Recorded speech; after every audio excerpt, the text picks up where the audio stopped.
Why fresher offer letter joining dates are getting delayed. అన్న మాకు offer letter వచ్చింది, but joining date ఇంకా రాలేదు. 6 months అయింది, 1 year అయింది, 1.5 year అయింది, ఇంకా జాయినింగ్ డేట్ రాలేదు. ఎందుకు? రీజన్ ఏంటంటే, ఫస్ట్ రీజన్ ఏంటంటే ప్రాజెక్ట్ ఇష్యూస్. మీరు ఒకటి గమనించారా? ఈ డిలేస్ అన్ని ఓన్లీ సర్వీస్ బేస్డ్ కంపెనీసే వస్తుంటాయి. మెయిన్ రీజన్ అయితే ప్రాజెక్ట్ ఇష్యూస్. సపోజ్ ఒక కంపెనీ, ఇన్ఫోసిస్ కంపెనీ అనుకో, ఆ కంపెనీకి ముందే ఇన్ఫర్మేషన్ ఉంటుంది క్లయింట్ నుంచి కొన్ని ప్రాజెక్ట్స్ వస్తున్నాయని. సపోజ్ గూగుల్ నుంచి కొన్ని ప్రాజెక్ట్స్ వస్తున్నాయి అనుకో, ఈ కంపెనీ, ఇన్ఫోసిస్ కంపెనీ ఏం చేస్తుందంటే ముందే హైర్ చేసి పెట్టుకుంటుంది ఫ్రెషర్స్ని. ఆ ప్రాసెస్లో సమ్ టైమ్స్ వాళ్ళకి డిలే అయిపోతుంటుంది. క్లయింట్ నుంచి ప్రాజెక్ట్స్ కొన్ని డిలే అయిపోతుంటాయి.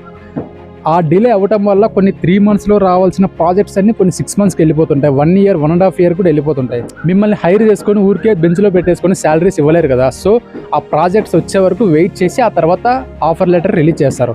సెకండ్ రీజన్ ఏంటంటే బడ్జెట్ ఇష్యూస్ ఉంటాయి కొన్ని. అది థర్డ్ రీజన్, మెయిన్ రీజన్ ఏంటంటే కెపాసిటీకి మించి వీళ్ళు హైరింగ్ చేసుకుంటారు. ఆ కెపాసిటీ మించి హైరింగ్ చేసుకోవడం వల్ల స్ప్లిట్ వైజ్గా వీళ్ళు offer letter, joining dates release చేస్తుంటారు. మీ ఛాన్స్ వచ్చే వరకు వెయిట్ చేయాలి. నేను ఇచ్చే సజెషన్ ఏంటంటే, ఆఫర్ లెటర్ వచ్చినా సరే మీరు ఆల్టర్నేట్గా ట్రై చేయండి.